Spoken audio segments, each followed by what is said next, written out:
GT3 action. Well, the series returns back here on Monday nights, and welcome along to the Autodromo Internazionale del Mugello. You join Alex Goldschmidt and James Parfitt with you once again as this 5.19 kilometre circuit with 15 turns established back in June of 1974 hosts the beginning of the second half of the season, as we've got now Road America and of course the 90-minute finale at the Le Mans 24-hour circuit. This location is at an altitude of 280 metres above sea level in the city of Scaperia and San Piero will host a very, very interesting challenge. But more to the point, well, what are the scores on the doors coming into this round of the season? Let's take a look first of all at the AMS. Jared Love has pretty much been the tour de force. 3 wins out of 3 for the man behind the wheel of the Mustang. Connor Pink, further 9 points adrift, but his closest rival so far, if anyone might remember what happened at Watkins Glen, dive bomb then dummy, and then all of a sudden, well, Jared has been 3 for 3 so far, but can Connor break that streak tonight? Joseph Lucas, or, well, we've got Joseph Lopez. On the honour is Joseph Lopez. Is in P3 on 96. Adrian Hadfield, 2 drivers from Team Tanso, well, Next Gen Racing for Adrian Hadfield, they ran out the top 4. Christopher Radmore has dropped down to 5th, and then we've got Mike Waters from Son of a Bro Racing. He's rounding out 6th position on 78 points. Further 12 back down in 7th, up 2 places for Gareth Newton, with Tim Walters and Dave Collier rounding out your top 10. Christopher Haynes has moved up 2 places in the scores at the moment for AM, going ahead of Mark Wesley and Tim Cullimore. Then we go on to the pros. Well, nothing you can really say about Luis Martinez, apart from the fact that he's been smashing it out of the park. He's been hitting home runs for every one of the single 3 races that we've had so far. He's quite a few points, make that 21 points between him and Harry Hartley-Price and DC Motorsports Peter Duke, tied on 114 points apiece. Craig Corish, Andy White and Wayne Douglas have both moved up in the standings. Craig Corish and Andy White have moved up a place apiece, whereas Wayne Douglas has jumped from 9th to 6th, and he's ahead of Phil Giles and Sean Clark, who also have moved up in the standing orders. Unfortunately, well, Scott Brown has dropped from 4th to 5th, or from 4th down 5 places down to 9th, and Tim Reed has dropped from 7th in the standings to 10th. And then rounding out the 12 that have scored points so far, Baz Cutting and Poland's Mateusz Smolny. Now with the formalities out the way, Mr. Parfitt, good evening. Good evening. Hope you're well. How are you? Knackered. They're still here. As us old people generally are every single week, dude. You know what I mean? We've got Sam Hayes racing in YouTube chat. Good evening, chap. Evening, Sam. Hope you're well. Thank you so much for coming on and joining this one. Obviously, Sam runs a 150 Motorsport league that are currently in the mini challenges. They're live tomorrow. Come and check them out. It'll be absolutely awesome as well. I think this could be very, very interesting indeed. We've got 18 cars out on the racetrack at the moment. Hartley-Price leading the way in the pros, but that could be due to the fact that Luis Martinez is down in 6th in class, 7th overall at the moment. But we all know that that may change as the evening goes on. Yes, 15-minute qualifying session, 45-minute race apart from Le Mans. Same car all season. Violation penalty is a DQ. In other words, that's more than a slap on the wrist. It's a slap on the wrist, you're told to go to detention, and you get the headmaster's cane at the same time. Fixed setup for all drivers, and no rain, except maybe race 6, which means we'll have real-time weather at Le Mans.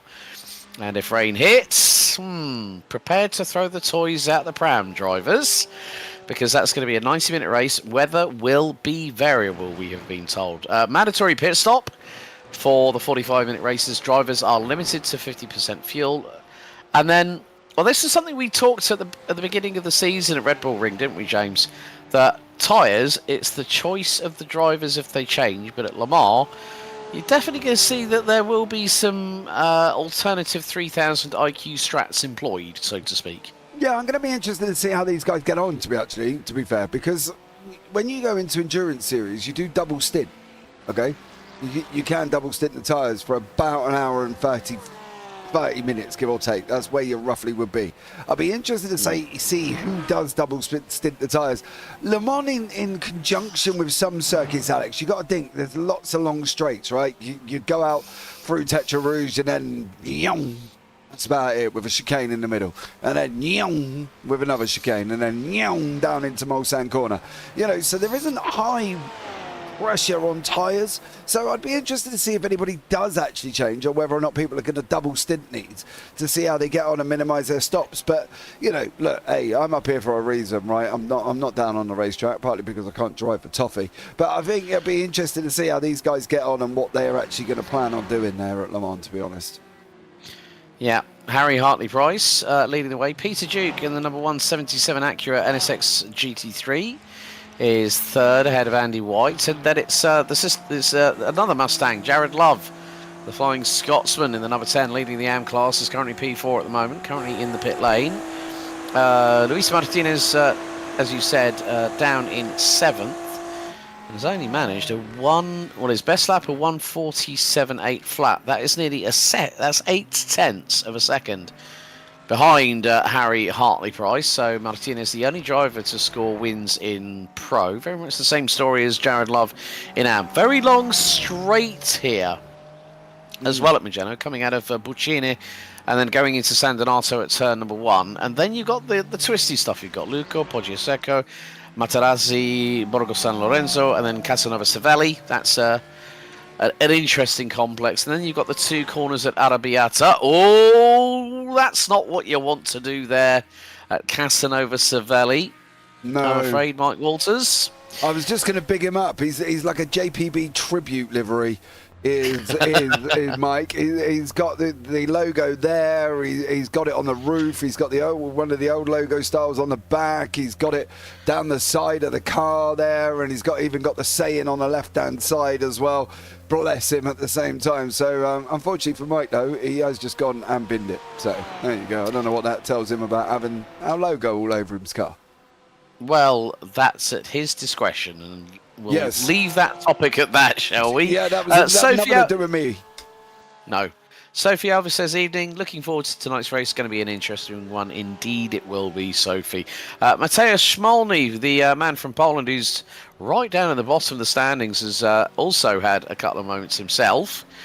He's currently running P5 and has just returned to pit lane. Craig Corish, well, he's been a bit in the wars at the moment. We'll hopefully see if Luis Martinez, the man for XPD Motorsport, in the all-conquering so far in the first 3 races for the first half of the season in the Ferrari 296 GT3. And he's coming out of Buccini. And the Italian race car storms its way across the line. Now, this is going to be not exactly a quick lap, but it's going to be an outlap that's going to give him an opportunity just to really see if he can improve, because every single time we've gone to a racetrack, we've been to Red Bull Ring, we've been to Watkins Glen, we've been to the Algarve at Portimao, and he has literally been right up at the sharp end, if not every single time on pole position. But the thing is, this track seems to be really conducive to one saying we like: Porsche doing Porsche things, and that's exactly what Harry Hartley-Price is doing at the moment. He's fastest by, it's just under half a second. Well, it's not half a second, it's half a tenth of a second that splits him and Peter Duke. 41 thousandths of a second separate them in the battle for pole position. Hartley-Price has just gone and put in a 47.198. Peter Duke has put in his best effort. We're going to see speeds of anywhere up to, I would say, down the straight into San Donato. We're probably going to be looking at about 165 miles an hour top speed, because the rest of it, JP, it's a right, left, right, left, right, right, left, right, right. You can see a pattern going here, folks. There's a lot of corners.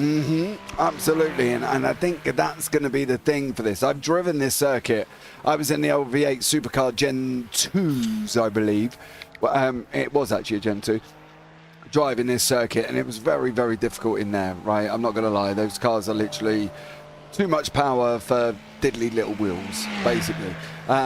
So for these, it's going to be very, very interesting to see how they get on here. It is very difficult, Alex. This complex that we've got coming up, you know, you go around this right-hander, and then all of a sudden you've just got them all coming at you. You know, you think this is a long sweeping left-right, and it kind of is, but it's that kind of middle of the range where you're trying to get the car rotated ready. You've got to get the power off, then you're off again. And this is the thing, it is very, very hard as well, because you're going in the Materazzi now. You're trying to take curb, watch that sausage curb through the right-hander. There's the sausage curb there as well. Coming into Casanova Zavelli, looking for the slanty sign on the left-hand side, braking just after, taking loads of curb there. You can take loads of curb on the exit. Just make sure you leave 2 wheels on the grey stuff. And then you've got this long sweeping right-hander of Arrabbiata 1 and Arrabbiata 2. You can start applying the power. It is a little bit of a blind apex. Keep it on track. The same scenario again. Look for the slanty side on the right. Brake, and then you're through to the next right and left. And it is very, very difficult, because it does feel like, although you've got that long break at the end of the lap, everything else just feels like it comes at you, and it's constantly coming at you. You know, they through the right-hander here, and then you're going into Biandetti 1 and 2. If you get this right, you can carry some wicked speed. If you get it wrong, you're going to end up over there on the left-hand side in the gravel. And the same with the final corner of Buccini. Downhill braking, get it rotated, and then you've just got to take it. It's almost like you've got to diamond it in kind of NASCAR. Let it run out, bring it back in, and bang, get on the throttle again and let it run as far as you can. I actually quite like this circuit for a change. And, well, you know me, there ain't many I do love, but I actually like this one.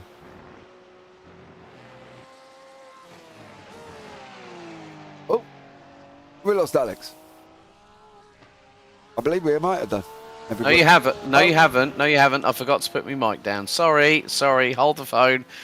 Checkered flag is out for quali, though. There you go. It gave James Parfitt a scare. Nearly gave myself a scare. I just didn't want to sit here for 45 minutes, mate, on my jacks. Do you know what I mean? No, don't worry. Don't worry. It's never fun on my own. Baz Racing's in as well. Good evening, all. Hopefully the HP lads are oh my God. Lads are on it tonight. Unlike my Dentures. team. Yes. Unlike my team. Dentures, Parfitt. Dentures, damn it. My team There's me not bringing my boom mic down, and there's him with his dentures trying to get his words out right. Like, it's all over the Give over. It's been one of them days today. Baz, of course, one of the members here at JPB. You can use sexy emotes, Baz. You've got the privilege, so there you go. Oh, dear. No, they're nothing dramatic, to be fair. I need to get some more mails. Nevertheless, JP, it's still a worrying thought. However, moving on, we have completed qualifying, and for the first time this season, it's not a Ferrari at the top, it's an Acura. So congratulations, Peter Duke, getting pole position by next to nothing, 29 thousandths of a second. See what you mean about the sexy emojis there, then. Thanks, mate. Yeah, and which includes a nice little golf liveried Porsche. Well done. Thanks, mate. So let's bring up the grid, shall we? Because we are set and ready for our 45-minute race when the server goes over. But Peter Duke, I was going to say I would love to, but I'll bring it up when it clicks over for me, sir. Yeah. So Peter Duke, Harry Hartley-Price, Louis Martinez, Andy White, and Matthias Smolny are your top 5 in the pros. Jared Love, that's a big old gap between him and Mark Wesley in the battle for AM pole position. Jared's going to start on the inside of row 3. Mark Wesley, Tim Cullimore, Connor Pink, and Tim Walters are going to be your top 5 drivers in the AM class. Of course, beautiful sunshine here at Mugello. Wonderful circuit that you normally see a lot for in terms of MotoGP. But here's the grid for round 4 out of 6. Peter Duke and Harry Hartley-Price, Acura and Porsche on the front row. Louis Martinez and Andy White. That is Ferrari versus Ford. Sounds like 1966 Le Mans all over again. Jared Love takes the AM pole, starts in 5th. Ahead of Matthias Schmalny. Craig Corish and Tim Reed round out row 4. Mark Wesley and Tim Cullimore row 5. Completes the top 10. Connor Pink and Tim Walters round out row 6. Then we've got Sam Berry, Mike Waters, Sean Clark, Christopher Radmore, Phil Giles, and Christopher Haynes. 18 drivers on the field tonight. And, well, the pace car will let them on their way very, very shortly.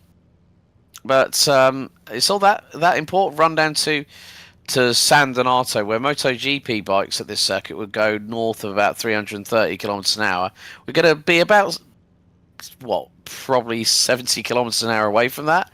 But it's still going to be some pretty fast vehicles going into turn 1 at San Donato. And as we both know, JP, you can't win on the first lap, but you can definitely lose out. And this is the time of the season where they cannot lose out. It's all important because it's 45 for a win in each class, 42 for second, 39 for third, 36 for fourth, and 33 for fifth. So it's about how the story develops from this point. We've got Martinez and Love, both three-time winners. They've swept the board so far.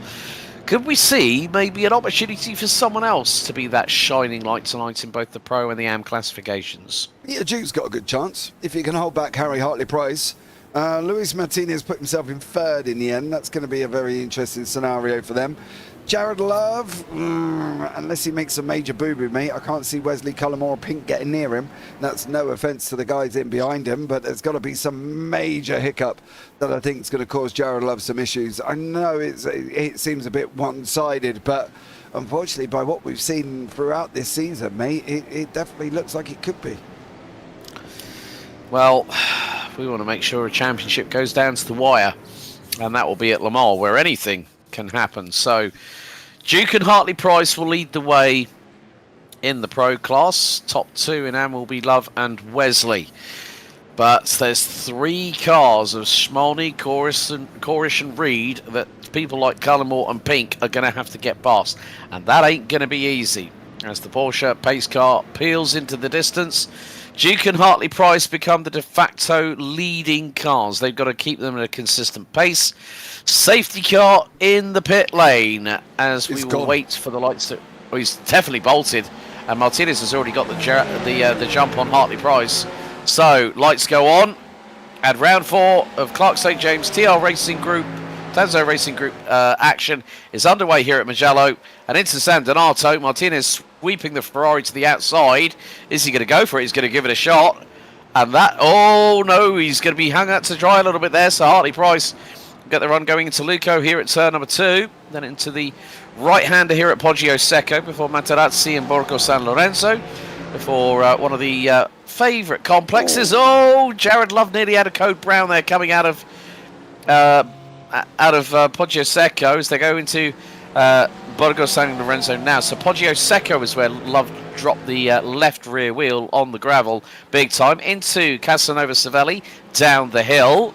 Then into Arrabbiata 1.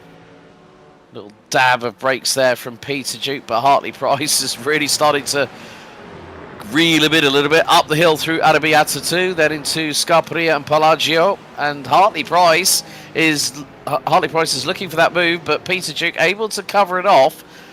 So that Acura does have a little bit of the legs in terms of the Porsche, but here goes Hartley-Price again, sticking his nose into Correntaio, then it's Biondetti 1 and 2 on the opening lap, and at the minute, well, Phil Giles has dropped down to last, and that's one of the Pro class cars, but Peter Duke doing a really good job here. We're going to see on board with the Helicam as the Martini liveried Porsche. What happens here? Oh, tank slapper and gravel and wall. Not great for Phil Giles there, but Peter Duke's under pressure coming down that start-finish line. You can see Hartley-Price is going to basically tuck him right behind him. That Porsche's not represented normally for top speed. It's not known for speed. There's a Mustang of Andy White giving Luis Martinez grief going into turn number 1. Through they go. If Hartley-Price can get alongside on the exit, he might have an opportunity going into Luco. Nope, not this time. Duke's covered him off. He's had to brake hard, though. That's brought the group right in back together. He was a little bit offline going through Luco. Coming into Poggio Seco, he's had to brake a lot harder than really he wanted to. Now he should get this fast flowing movement coming through Matarazzi, and it's going to be Casanova Savelli. This is what he's got to bury, as I say, just after the slanted sign, lift and brake, through over the curb you go. Take a little bit more than he is on the left-hand side and really sharpen that up, and then going into Arrabbiata 1 and 2. I'm going to find this really interesting how Duke's going to handle this. My worry is not the fact that he's got Hartley Price behind, it's the fact that he's got Hartley Price in a Porsche. Can he get the power down though without that Porsche deciding his back end wants to go and kiss the front? Exactly, and Hartley Price is going to be very, very careful that he does not do anything untoward, because if that is the case, then Peter Duke could say, well, I feel a little bit aggrieved, I'm going to put a protest in, and he could very well do so. And then that'll be a hard look taken at whatever incident that, if it does transpire. But there you see the splits between the pros and the AMs. So Duke from Hartley Price, Martinez versus White, Smolny, Corish, Reed, Berry, Clark and Giles are the top 10 of the 10 runners, all still circulating on track. And well, Connor Pink has already got himself up into P2, so that was quickly expedited by the number 3 McLaren, and he's only 2.3 seconds behind chief rival Jared Love. Well, Mr. Giles, I think probably with that incident and the slight altercation with the wall inadvertently after losing back-end traction, has put him in pit lane. So at the moment it's Love from Pink, Cullimore from Wesley, Tim and Mike Walters rounding out the top 6, with Chris Haynes and Chris Radmore rounding out the runners in the AM classification. But I can see what you're saying with regards to Peter Duke saying, you know, how hard he's going to have to defend. I mean, even though Hartley Price has got really, really good pace through the corners in the Porsche 911 992 GT3R, it's more the case of how he can use the handling properties of that car to its absolute best. And now we've got a nice little battle between the two Mustangs. However, we're going to see a replay. This is above Mateus Smolny with the Helicam. Oh, that's the Code Brown moment. And that was nothing more than just having too much speed coming in here. And unfortunately for him, he ended up going round. Connor Pink has got the gap down 2 seconds. Jared Love is sitting where he started, but Connor's up 3 places at the moment. He's got Tim Reed. He needs to clear a Craig Corish if he wants to be able to get there and have a go at Jared. Jared's literally just going into corner entry now, and Connor's just coming in behind him. However, that Porsche of Craig Corish just ran very, very wide through Bicini. Now he's going to be under a little bit of a cosh, as is Hartley Price, who's putting the cosh on Peter Duke. Duke defending hard again here. He cannot allow Hartley Price to get alongside going into corner entry, because I can tell you what, if Hartley Price holds it round that outside, well, for the next left-hander going into Luco, it could be very, very interesting indeed. And at the moment, it's not allowing him to get there, Alex. He's just covering him off enough that's giving him the run into Luco and through Poggio Seco. So he's doing a great job, don't get me wrong, for Peter Duke. But I can tell you one thing, this is going to be the toughest 45 minutes of his life. Yeah. Well, air temperature, 18.33 degrees Celsius. Track temperature, 18.89. So very comparable in how the drivers are having to use a little bit more effort to get these tyres within the window of operation as the track revels in and evolves. So we are nearly 6.5 minutes through of this 45-minute race. So mandatory pit stop, drivers limited to 50% fuel. Another replay here. This is going to be Tim Reed in the 155 HB Racing Acura, and it's going to be the same corner as we saw with Smolny. Again, just carrying too much speed. He's then hit the brakes. He's then realised, actually, oh, doo-doos, I've got to push milder. And the car was like, no, Don't do that to me. I don't like it. And unfortunately, it's decided that his back end has come round. The interesting thing is Luis Martinez here has closed up onto the back of Hartley Price, and he's looking for a run in between. You can see he opens it up. He diamonds it, kind of what they do in NASCAR. He opens, goes in deep, and then brings the car tight in on the exit. Nails the apex almost just after the apex, and away he goes for Luis Martinez. The problem is now, this is Duke's opportunity to run. And I don't just mean jog up the road, I mean run, because Martinez and Hartley Price are going to continue to battle. What Martinez is going to do here, he's going to try and get up the inside of Luco, and if he does get it, he's going to get this position, because Connor, for Hartley Price there, could not afford him to go round. That is such a bad place. If somebody gets on the inside of Luco, you're in trouble. And I can tell you what, Martinez there almost did what Hartley Price has been trying to do for Duke for the last 4 laps. Yeah, Hartley Price has lost a little bit of the closeness to Peter Duke at the moment, because the gap is around, well, at one point it was nearly 7/10 of a second. It's around half a second at the moment. So this is going to nicely bring in Martinez and White in the battle. I think not just for second, but possibly for the overall lead. Martinez is just really, he's just, that's just called keeping the throttle nailed in. Big time as he, I think he came out of Arrabbiata 2, and he's done it again going through into Pelagio. So again, Martinez just does not want his win rate scuppered. Doesn't want that streak broken. But the way things are panning out at the minute, Duke is running really, really strongly. Andy White has just put in the fastest lap of anybody in the Mustang, 1:47.332. Now this is interesting here, JP. Peter Duke, 1:47.717. Harry Hartley Price, 1:48.134. Martinez, 47.8. White, low 47.3. Jared Love, high 47.9. So he is keeping pace in terms of actual lap times with the 4 in front for Pro. And he's just put in the fastest AM lap of the race so far, 47.611. And there is Connor Pink. Oh, I love that livery. He's gone with the old 2010's Vodafone McLaren Mercedes livery back from the day. Yeah, it does look awesome. I'm not going to lie. What did he have last week? He had something. He had Marmite, Vegemite. Vegemite, which you had a little bit of a rant about as well, if I remember correctly. It's like, I don't like it. It was Sophie's fault. She picked it, if I'm not mistaken. So Connor's Did he get the choice this week then, I'm sure? I don't know. Maybe Sophie may have picked this one as well. Who knows on that one? But Connor clearly is getting told what liveries he's putting on the car. That's the end of that one. So, he's got to look at going forward. He got the 2-car gap down to 1 car. Craig Corish now separates him away from Jared Love, but he's just got to quite get there enough. This is going to be interesting for me.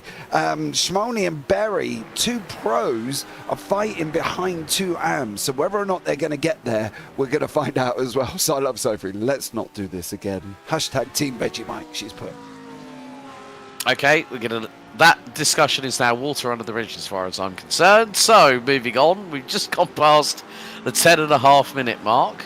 Interesting to see the colour choice of what Sam Berry has put on the Audi. Very, very bright baby pink on that car. Kind of reminds me of BWT in terms of car sponsorship.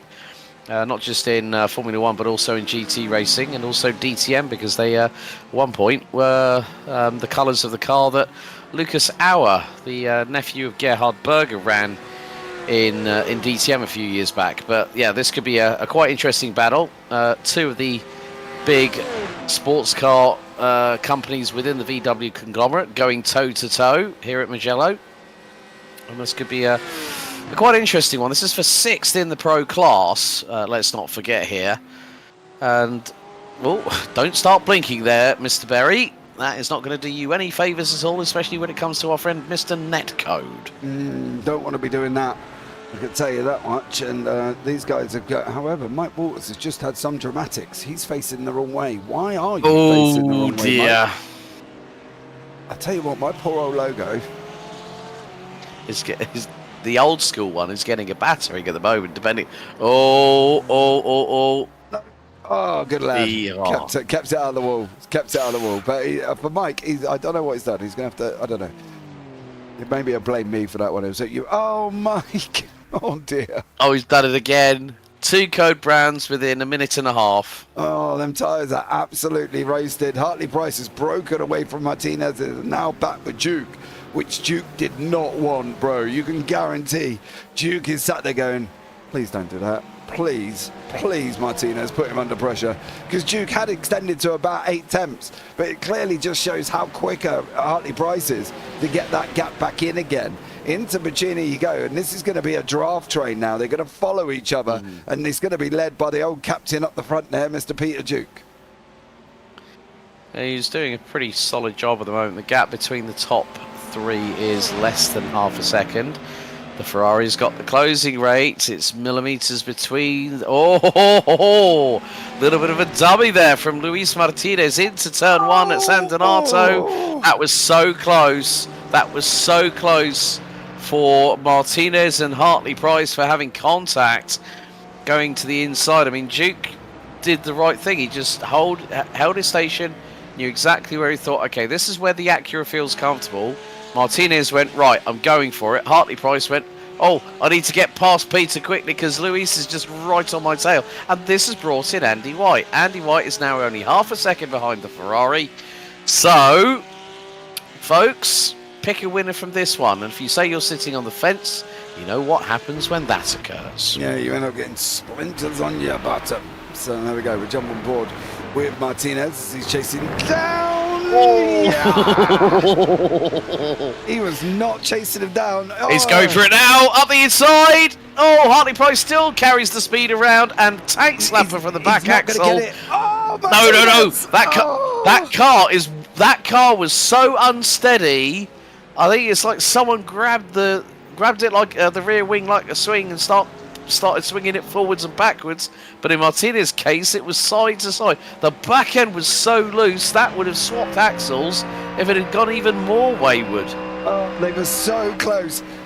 Hartley Price got that corner wrong. He got that complex completely peaked on. Martinez knew it and he put the power down, and unfortunately the Ferrari was like, whoa, sunshine, no, you can't do that to me.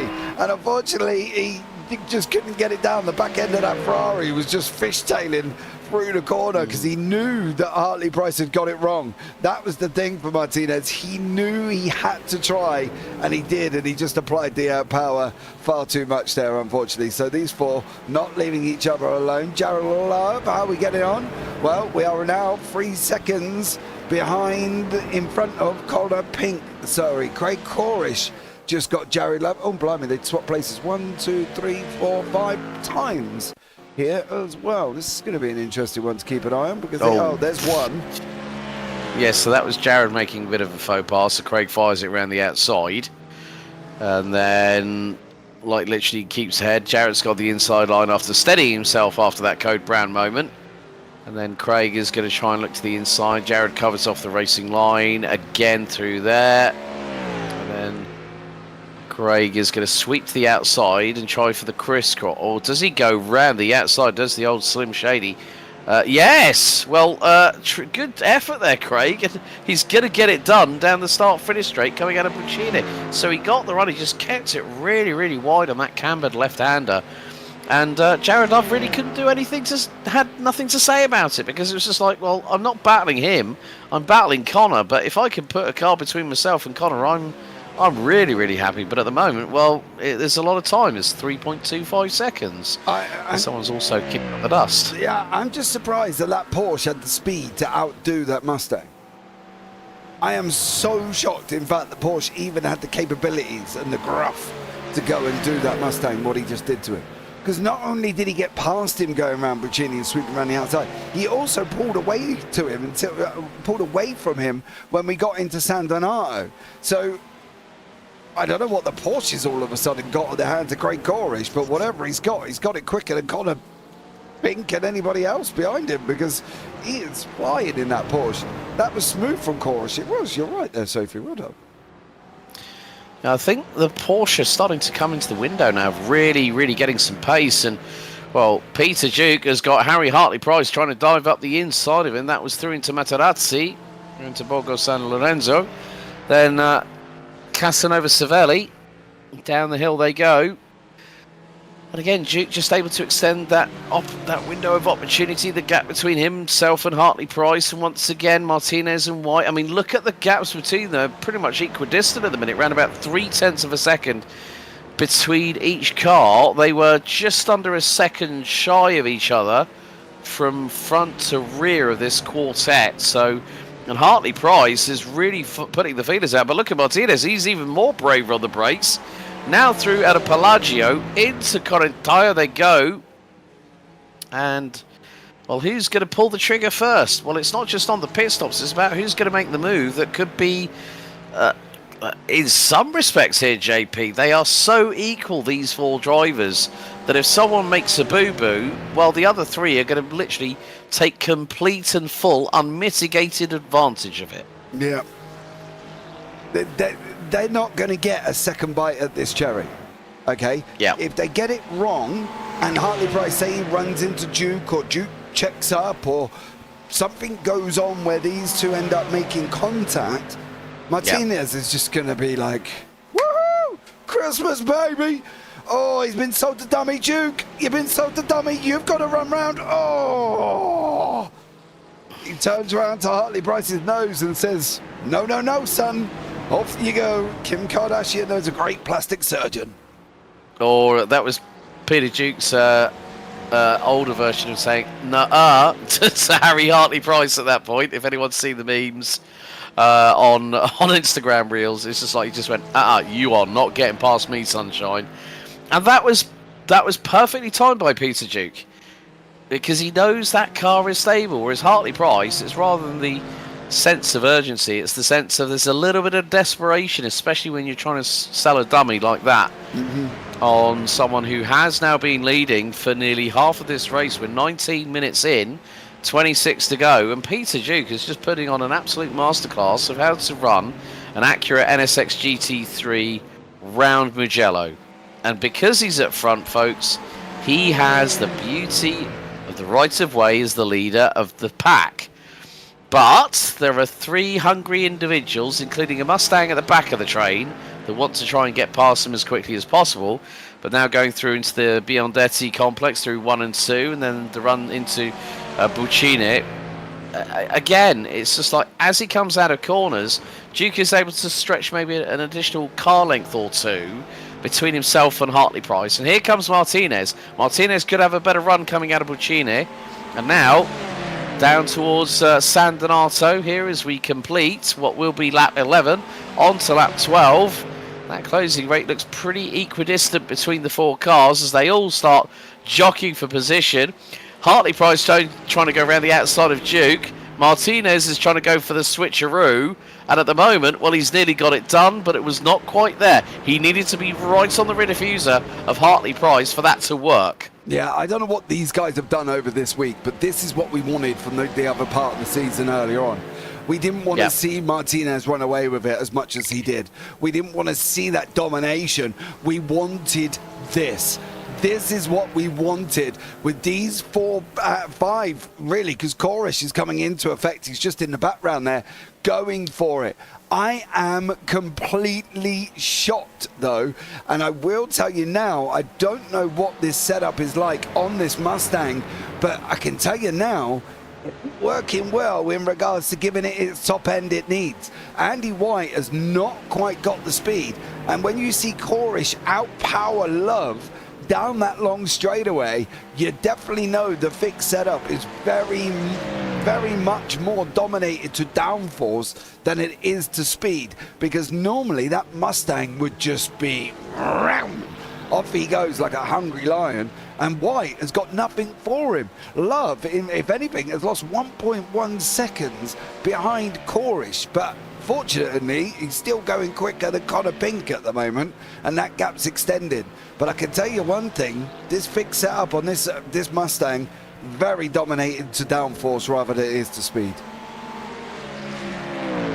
Yeah, obviously the latter we'll see at the Le Mans 24 finale. in the next couple of weeks. But we ride on board with Andy White, and yeah, he's just losing that little bit of time. Hartley Price again trying to go through, sticking his nose up the inside of Billy Duke. Duke just saying, no, we are...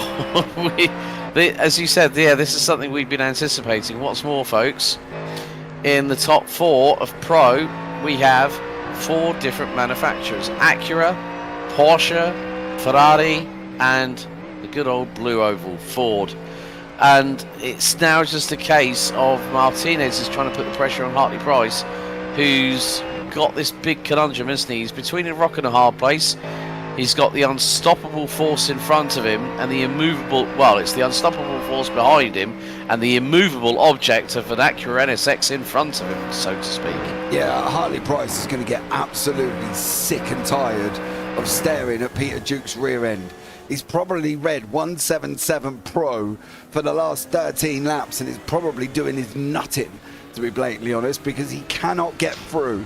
Duke, he doesn't look quick, but he's doing lap times quicker than Hartley Price, than Martinez and Andy White, like he did on the last one. So although the visual effect is giving us the effect that Price is quicker, at the moment, Duke is just there going, well, actually, I'm faster, but these guys are just getting slower. So it's kind of like that Days of Thunder moment with Tom Cruise, where the crew chief has a go at him for going too quick, and he said, I'm not going quick, everybody else is going slower. And that seems to be the effect of what we're looking at with Peter Duke, because visually he doesn't look quicker than Hartley Price, but his lap times are right up there. Well, Hartley Price once again going into San Donato here on lap number 14. Tries to go round the outside. Duke still keeps it pinned on that racing line. Nearly a clash of wheel arches there. Hartley Price diving through on the inside of Luco, but through into Poggio Secco. This nearly opened the door for Martinez, and now the scramble starts. 21 minutes to go, and White has been brought into this quite clearly. He's just been waiting. Yes, you said rightly that the Mustang has got a lot more grrr behind the underneath the bonnet. You know, it's got a lot of power. You know, 5.4 litre V8, but then you've got the 3 car. Well, you got 2 of the 3 cars in front, which are normally turbocharged. The Ferrari and the Acura, was the Porsche's normally a naturally aspirated car. So from that perspective, now Duke has got that half-second lead back, because Hartley Price and Martinez nearly came to blows. It nearly compromised the pair of them, and Peter Duke was rubbing his hands all the way to the bank. He just thought, okay, great, you guys have started battling, which means I can just run my own race, and that's exactly what he's been doing at the front. Despite the fact that Harry Hartley Price early in the race set the fastest lap of a 1:47.192, but I think the thing is with Peter Duke, he is just keeping it consistent. He's not overdriving the car. He's not deciding to go, well, I need to get away from these beggars behind me. I'm just going to run my own race and react accordingly. As, Martinez, now I thought he nearly was going to dive into the pit lane. Corish is the first one to do so from the pros. We've already had a pit stop for Phil Giles and Mark Wesley at the minute. So these drivers are going to be fighting right up until the moment someone blinks and pulls the trigger to dive into pit lane first. Yeah. And who's it going to be? It's almost like that teammate scenario. You know, you've got the lead almost. I tell you what, though, Tim Cullimore has got Pink's number here. He's just closed the gap in absolutely rapidly. Connor, no offence, Sophie, here is losing a lot of time. 1:49.78 for him. 49.88 for Cullimore, and he's coming in here, and he's coming in at a rapid rate of knots. Sean Clark is in pit lane at the same time. He's just gone in here, but these guys here are still fighting out. And Andy White, he's kind of not done much fighting. He's almost like he's looking to see what the scenario's going to be. Are they going to come together? Are they all going to dive in? We don't know that he's not gone and saved fuel. stuck in behind him or sat behind him almost, and he's going to be able to go a little bit longer. I think this Andy White scenario from HP here is going to be very fascinating, Alex, to see what he does, to see how he progresses now, because if they all dive in and if he's got the fuel to go one lap, I would take the clean air. I would bolt away from him. Yeah, Sophie's still cheering on Connor, going, come on, Connor, you got this. Baz Racing, great battle and respect from the top four. Exactly, Baz, we've been waiting for this all season long. 18 minutes still to go. We're about to complete lap number 15 here at Mugello. Measures 5.245 kilometres, aka 3.259 miles. Martinez, has he got the overspeed on Hartley Price? Connor Pink dives into pit lane. Oh! Martinez dives through. That was to the millimetre by the Ferrari. Martinez finally breaks the deadlock. Wow. I bet you Hartley Price was not expecting that. He come from, you half-heartedly covered off that. Now he's alongside. Watch the dive in. He doesn't get on the brakes till very, very late. Yeah. Just manages to make it through. And that's all because Hartley Price got led there. He was almost like a horse to water. Oh, bit of a wiggle there. Did you see that from the Ferrari? Martinez, the back end was so loose. It's loose again. Oh, dearie me. Luis Martinez nearly gave himself a heart attack at that point. And come out of Vare Beata too. And that car is looser than a bad fitting sweater. It is at the moment. He is at the moment. He's a little bit Bambi on ice here. So for him, he's going to have to try and get that car under control. And it'd be interesting to see. I don't think anybody's going to take tyres. I'd be insanely shocked if anybody did take tyres. Walter's in, Haynes is in, Giles is in. They've been overtaken by Wesley. Radmore's in pit lane as well. But it'd be first of the. They can't go. I don't think they can go much longer. So I'll be interested to see how this one works out. Yeah, I mean, Martinez is trying to hurry up Peter Duke, but they're coming out of Buccini now. Now, is there going to be one of these cars that dives into pit lane? Hartley Price is the first one to dive in, and so does Jared Love from the AM Class lead, so that's going to promote Tim Cullimore as, Martinez, look at the run he had on Peter Duke, and he's nipped ahead of him, but Duke, is he going to cover off the inside? Martinez goes deep! There may have been contact there. I think there might have been this. Yeah, and I think probably to react, Martinez had to cover off by, get himself the get out of jail free card by opening up the steering. But then that has now put him into the clutches of Andy White, who's right on his exhaust pipe. Yeah, I do wonder how much contact there was. Duke's on the right-hand side. He weren't giving this up though, Pete.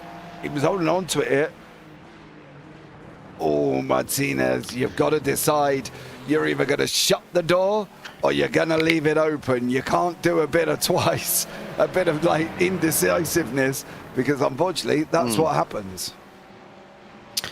Yeah, and it was very, very close to it being a lot worse than what it was. And that just goes to show, folks, that these drivers are having to make split-second decisions, and the decision that Luis Martinez made was, if you wanted to bring in the Family Fortunes buzzer, you'd have on that one written all over it.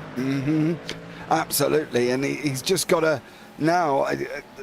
You can flash all you want, mate. I don't really think that he kind of did anything wrong. You left the door open, and he went, "Yeah, thanks very much.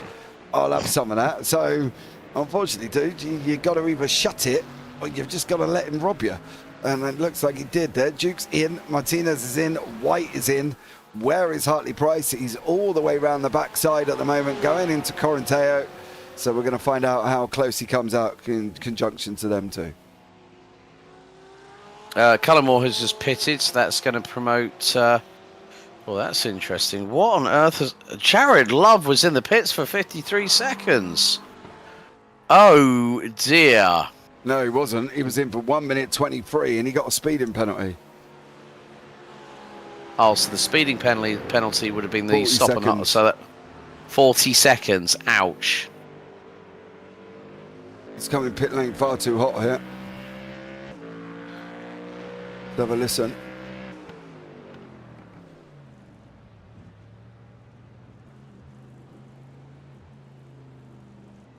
That's bizarre. He sounds like he's on the limiter.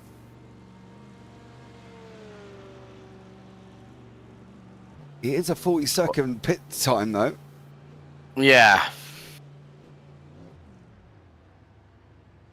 We might have to ask Inspector Clouseau to investigate and find out what happened. But yeah, that is really, really weird, because that is the longest pit stop out of everybody. So everyone has taken their mandatory stop. So Tim Cullimore is now leading the AMS 2 seconds ahead of Connor Pink. We've got just under 13 minutes to go.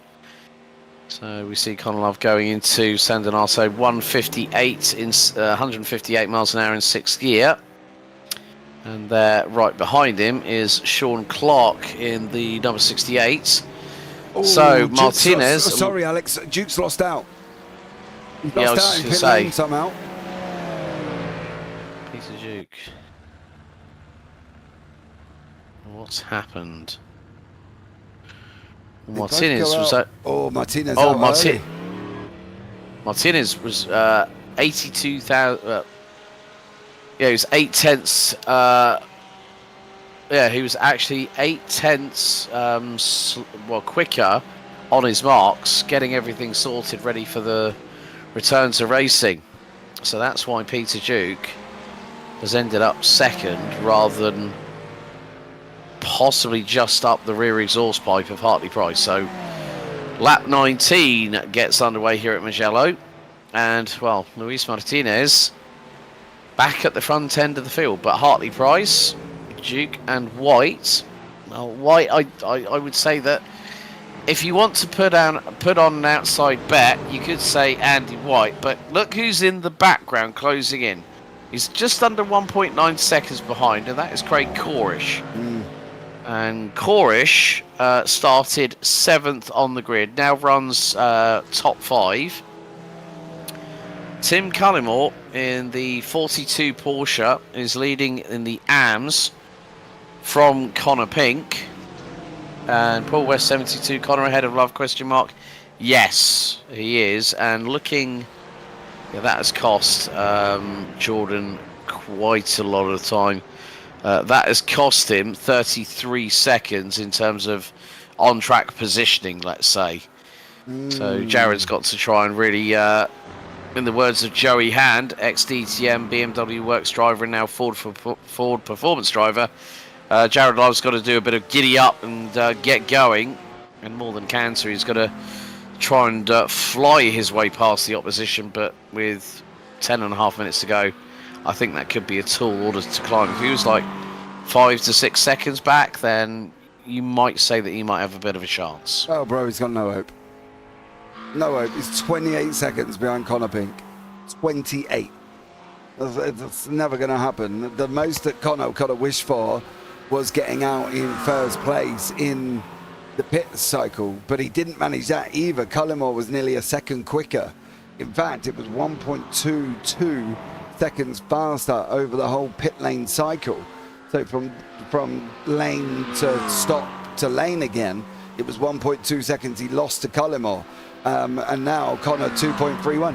There are just some circuits that people like, and there's some circuits that people don't like. Clearly, Connor isn't fond of Mugello because he isn't going exceptionally well, and he's just been given an absolute lifeline from Jared Love giving himself a penalty somehow.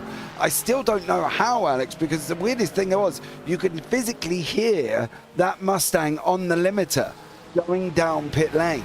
So whatever he's done, I don't know if he crossed the wrong line on entry or whatever the situation was for Jared Love.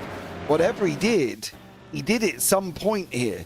And that's the thing. I'm trying to try and find out if we can go actually into his pit lane entry line. Now, it's whether or not he cuts anything or he does anything wrong. Yeah.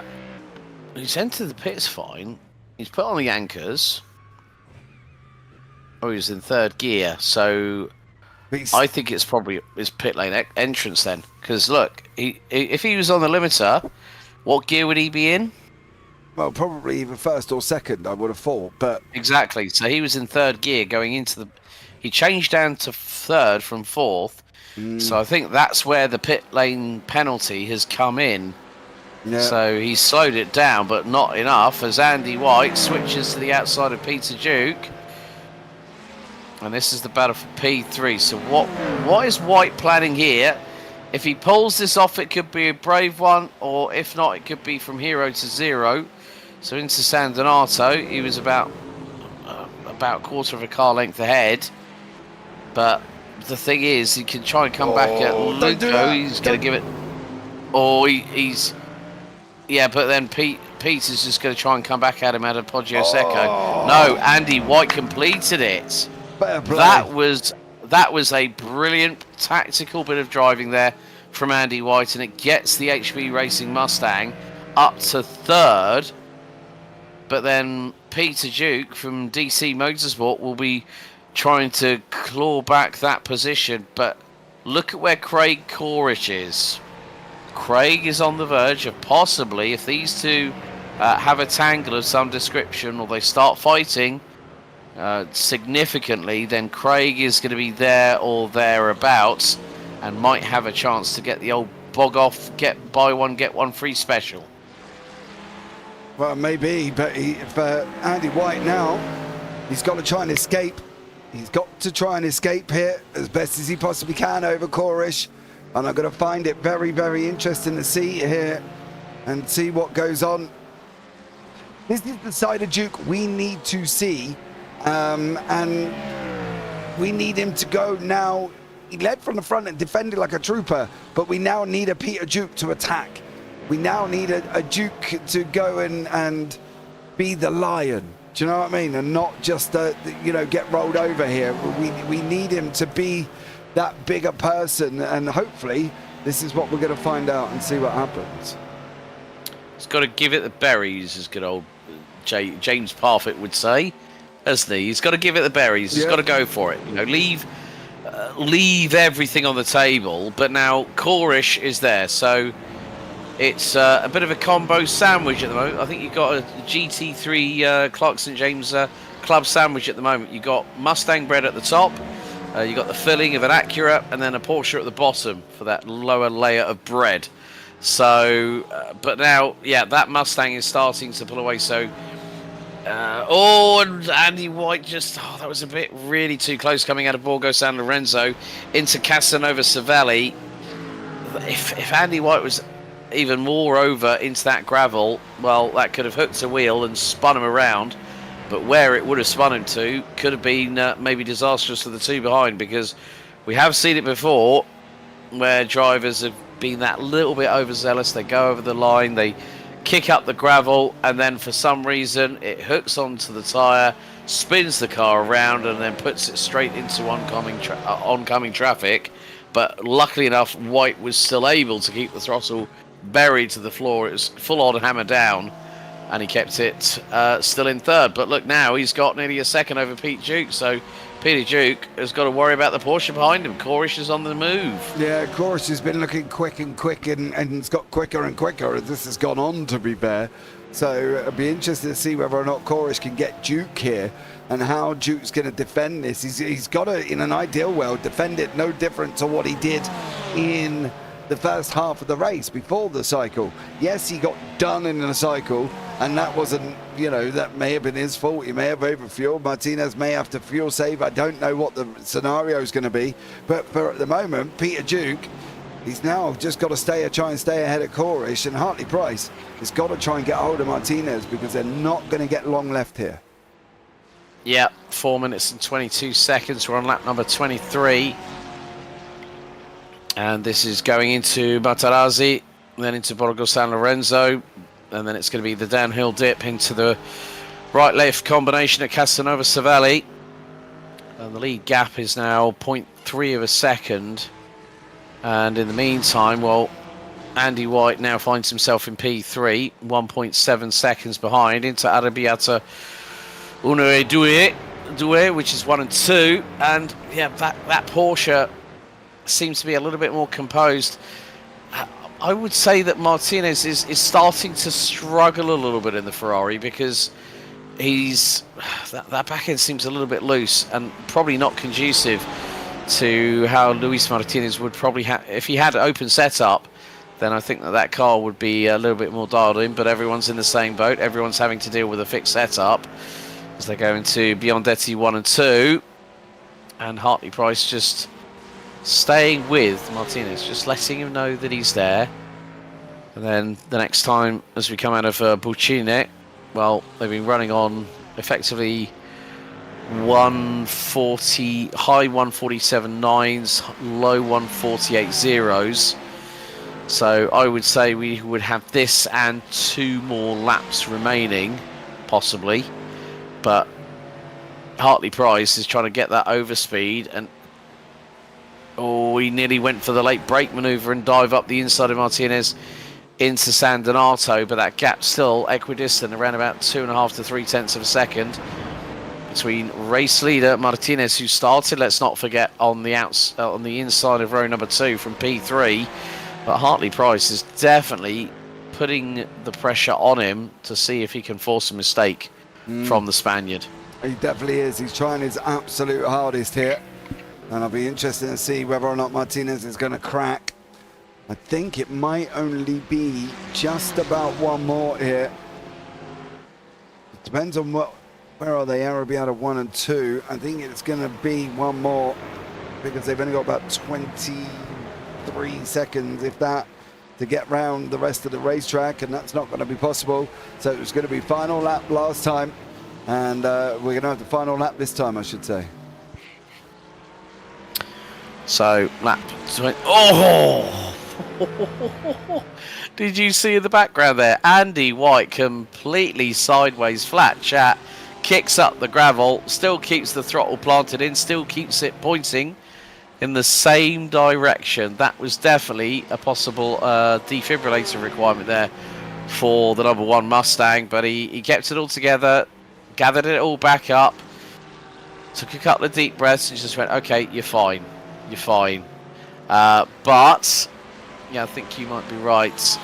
We are on to lap 25. Yeah, final lap. So final lap underway here at the Autodromo Internazionale del Mugello. Next time we will head over to America's National Park of Speed, Road America, which is scheduled to take place in just a week's time. But of course, next weekend, what is it? It's egg hunting weekend, as one of my friends likes to call it. Easter coming up very, very soon. But yeah, I think Hartley Price, unless Martinez makes a big old faux pas, because that car was very, very wide coming out of Borgo San Lorenzo. He's kept it back together through Casanova Savelli, and now let's see how the pair of these cars actually handle through the 2 corners at Arrabbiata 1 and Arrabbiata 2.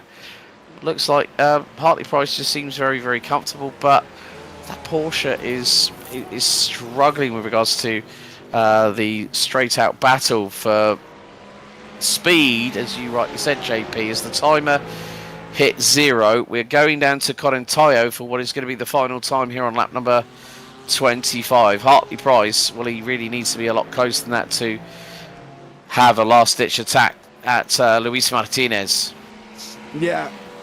And that's the thing, he's got to be right in there now for Buccini. He needs to run out, but I don't think he's going to get there, Alex. Oh, saying that, Martinez, that's a wide diamond. Oh, very wide. But out of the final corner here at Mugello, is it going to be 4 for 4? Yes, it is. Luis Martinez from 3rd on the grid is going to win in an Italian thoroughbred on home soil, beating Hartley Price the line by just under 2/10. And Andy White makes it at HB Racing 1-3 with the Mustang.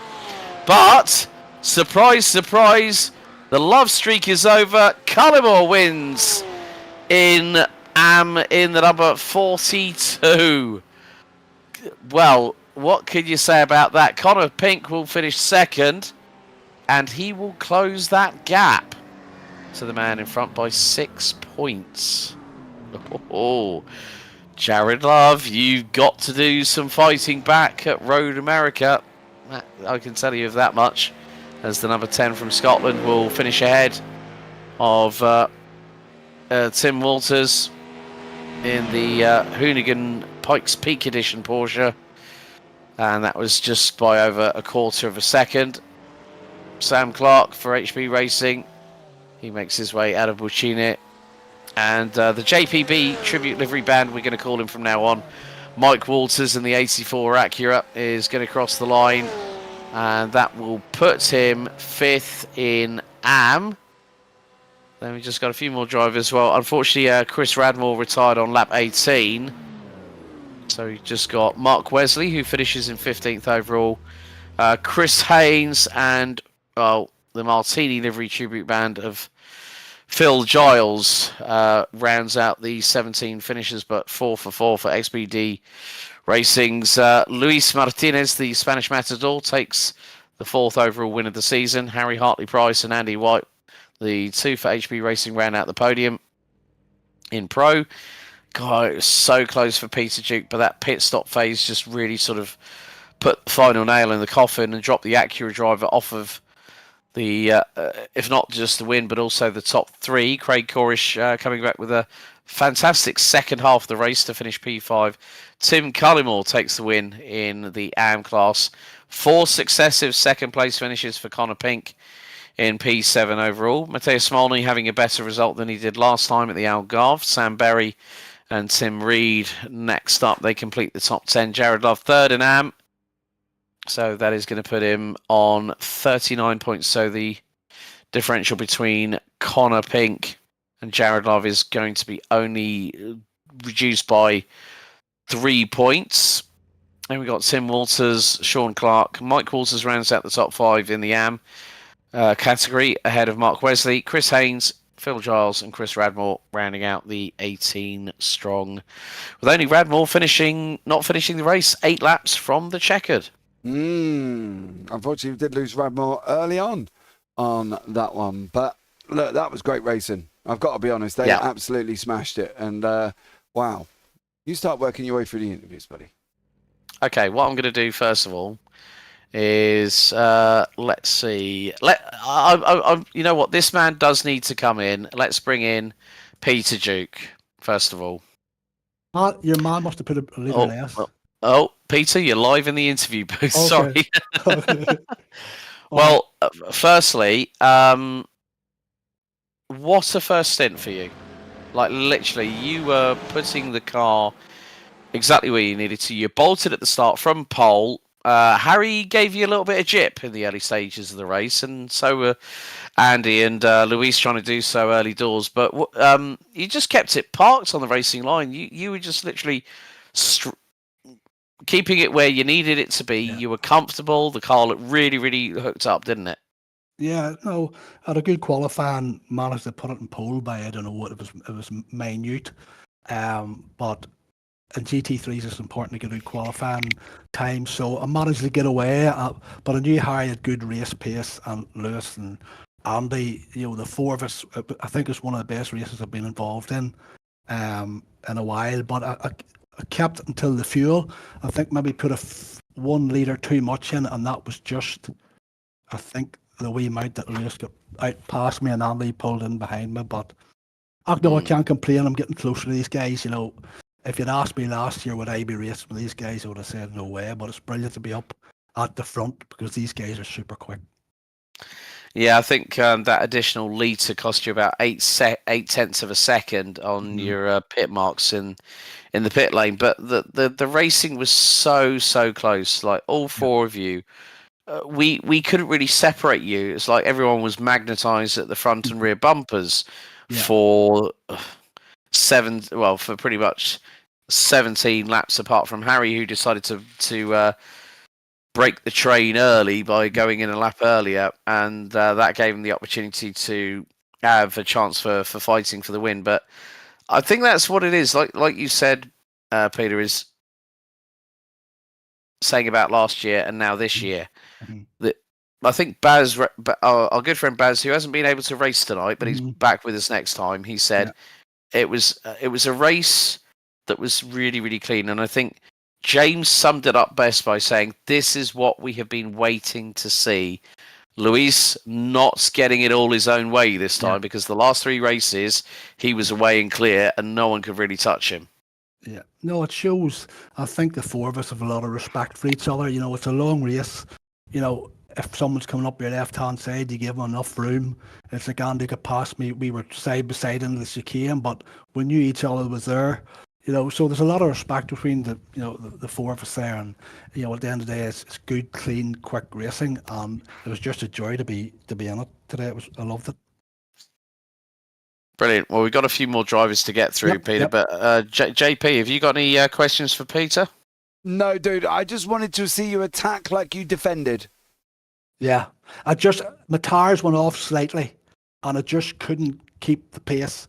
You know, I started to slide the back end, and I just didn't want to spin. But I'm getting there. I'll let you speak to the other guys, and thank you very much, guys, for another great broadcast. No worries at all, Peter. Before we let you go, do you want to give anyone a shout out tonight? Yep, no, just all the guys that was racing with their good, clean racing, which we all want, which was superb. Brilliant. Peter, thanks so much for your time, and we'll see you next time for America's National Park of Speed at Road America for the penultimate round of the season.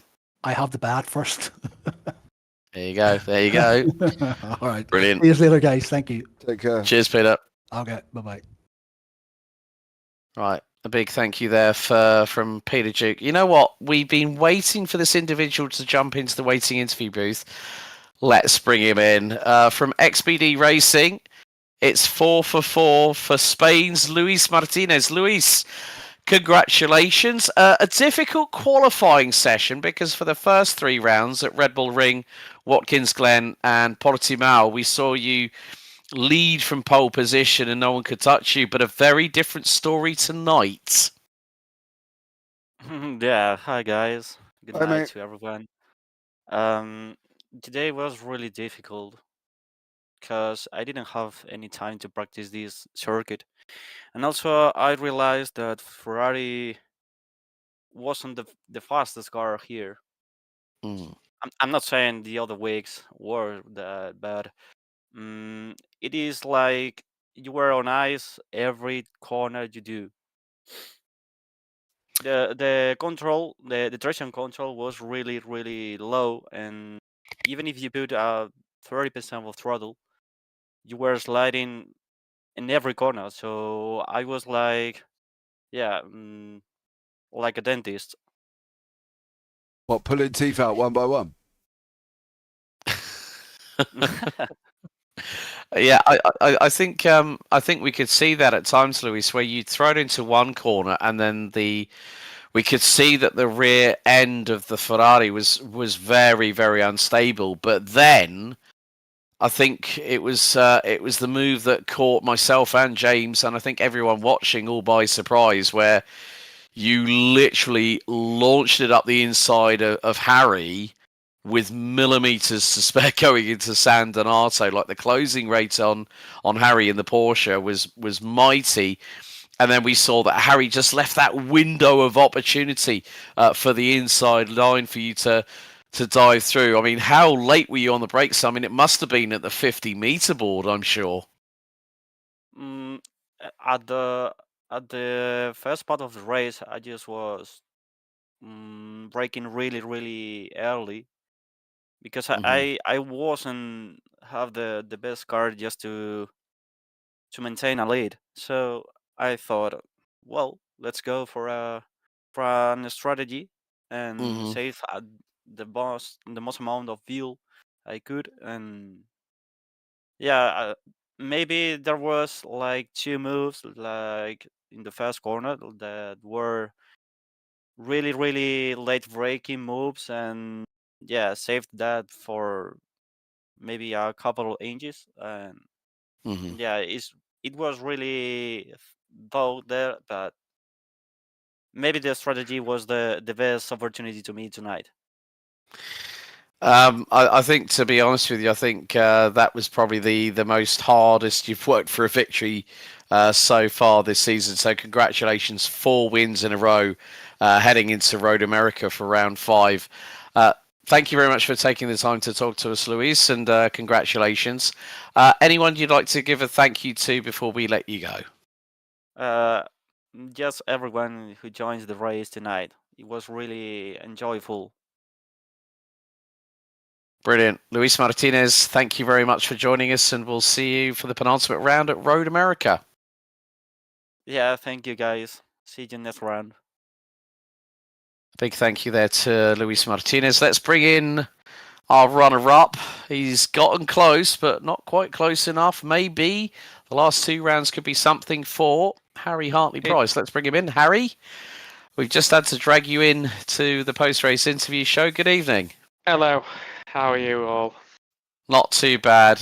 What a race, huh? What a race. Yeah, that was a good one that I tried to get him at the end. I just couldn't do it. And it's one of them, I didn't want to send it from a mile away and end up collecting him. Do you know what I mean? I wanted to keep it clean as I can. So I just was waiting for him to make a mistake and he didn't. So fair play to him. Do you reckon he would have sent it on you though, Harry? He did, to be fair. I was blocked in with Peter in front and he was on my right. I was like, I don't know where to go here. So I thought I'd pit, and then that did better than I thought, actually, doing the undercut. It was, I didn't have a break, all really close. Roll until next week. Do you think in the last 2 rounds of the season, we got Road America and then we got the Le Mans 90-minute race at the end of the season? Is there a possibility that you can make a little bit of magic with that Porsche? I like Road America. I think it'd be pretty good there, but Le Mans with the straight, I think it's just going to be a massive train, if I'm honest. But we'll see. We'll see how it goes. But I just think for the last couple of races, it's going to be really close again. We'll see. Okay. Well, Harry, before we let you go, anyone you'd like to thank in particular? Thanks, Randy, for scaring the guy from behind, made me have a bit of a break for a couple of seconds. That ran for that one. But that's all. Brilliant. Harry, thanks for joining us, buddy. And we'll see you next time at round 5 for Road America. Yeah, cheers.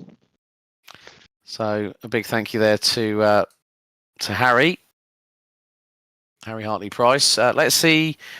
I'm going to try and do this. Let's see if we can bring in Andy White, because he wrestled that Mustang with, let's just say, a differential when it comes to speed and downforce, as you rightly said, Mr. Parfitt. Let's bring in Andy White. Andy, good evening. 3rd place at the end of all of that. What a scrap it was between the top 4, including yourself, as that Mustang was, in some ways, we think a little bit disadvantaged. I mean, straight line speed is great, but handling also does help, doesn't it? Good evening, guys. First of all, the Mustang felt pretty good, actually. It was a little bit tricky through the middle sector. I do believe I was a little bit quicker than the guys through the first sector, but in the first stint, I was just saving fuel, saving tyres, because I could see them all out trying to battle. But it's really, really difficult to get alongside. So, yeah, it was just managed get out to the pits and then attack. Yeah, but to see you, Harry, Peter, and Luis just literally going toe to toe and just trying to put the feelers out, and I think at one point everyone was within 0.3 of a second of each other. So you guys were pretty much covered by a second.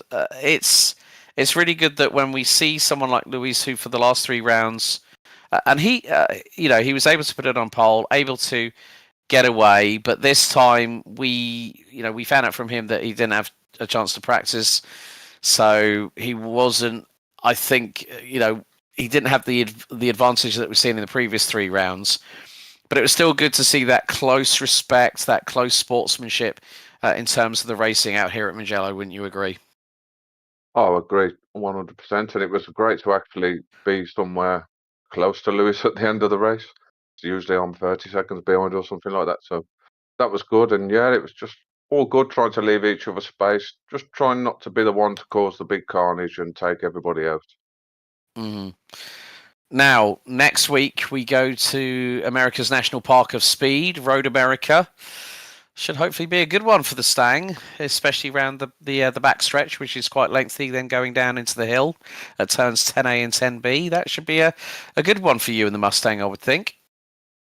Yeah, I'm looking forward to next week. Hopefully it will be a good one for the car and we can actually get somewhere close to the front like we was this evening. Be a good result.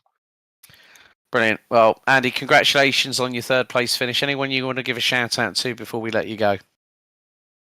Yeah, I'll shout out to Sean for organising it all. You guys for the great broadcast. I'm looking forward to watching this one back.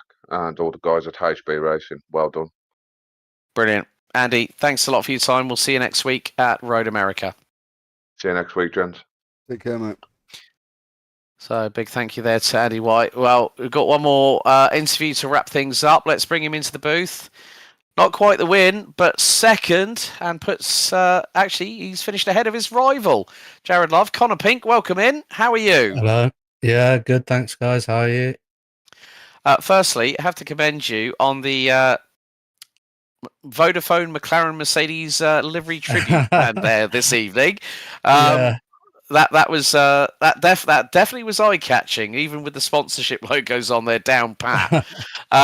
But firstly, let's talk about the race. Jared having a big old problem speeding in the pit lane. We found he was in third gear going in. He was in fourth, shifted down to third, and then copped a 40-second time penalty. But still, that win has been all elusive. We've had 3 from Jared and now Tim Cullimore winning, but it still means that you're Mr. Consistency. 4 second places right across the board. Yeah, I mean, I spoke to Jared just before he left. He said he double hit the pit limiter on the way in and got a speed in, stop and go, 40 seconds. It's unfortunate, but it's racing. I mean, I hate this track. I'm not gonna lie. It's I've not really had a lot of practice at it. I knew I was 2 seconds off the pace. In my opinion, just does not suit the McLaren. I'm not sure any of these tracks have suited the McLaren so far, or maybe it's just the common denominator is me. But yeah, it's second place kind of stings. I was hoping after I passed Jared, I was going to jump Tim as well. I went in for an early pit stop, but he was just quicker in and out of pits than me, and it was unfortunate. But I'll take the second place. And we've got still 2 more rounds to go, Road America and then Le Mans for the final 2 rounds of the season. Do you think you've got the possibility of gathering up at least 1 win out of the 2 rounds, or if not, maybe double bubble, so to speak? I absolutely love Road America. I've driven it in the McLaren before. I actually haven't driven any of the 4 tracks we've done so far. Road America and Le Mans are the only 2 I've actually driven before. In the McLaren.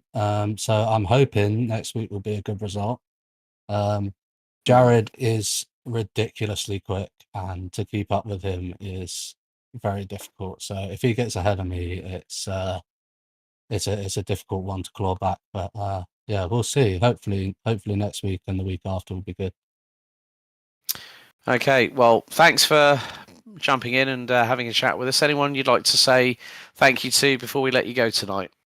Just thank you to you guys. Obviously, I'm glad you like the livery. I picked it this week, not Sophie. And thank you to Sophie and my mum in the chat and that, always supporting me. So yeah, thank you to you guys, and thank you to them. So we'll see you next week. Brilliant. Fantastic, Connor. Have a good evening. We'll see you in 7 days' time at Road America. Cheers. Take it easy, guys. All right, big thank you there from Connor. One more interview before we wrap up here tonight. Let's hear it from the horse's mouth.